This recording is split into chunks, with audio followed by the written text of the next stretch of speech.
انا ختم انا ختم ختمة ايه؟ والله ختم القرآن. السلام عليكم. السلام عليكم.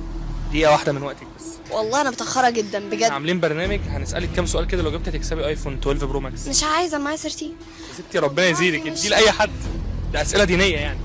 انت بتثبتني؟ لا والله هي أسئلة دينية فعلا. خلاص ماشي. ايه هي أطول سورة في القرآن؟ السؤال السهل ده بجد. سهل بجد؟ طب قولي طيب. سورة البقرة. طب أطول آية؟ ايه تدين في سورة البقرة. طيب أعظم آية في القرآن ايه؟ أعظم آية في القرآن. أعظم آية. لا، آية الكرسي. ما شاء الله عليك. طيب هنصعب بقى السؤال شوية. في سورة في القرآن ذكر فيها 1000 نهي و1000 حكم و1000 أمر، ايه هي؟ صعب السؤال أنا عارف. ثانية. هو ايفون ب 25000 هو أنا عندي إجابة بس مش متأكدة منها. طب خمنتيها بناء على ايه طيب؟ أنا قلت سورة البقرة اشمعنى؟ لأنها أطول سورة في القرآن، وأنا كنت بحفظها.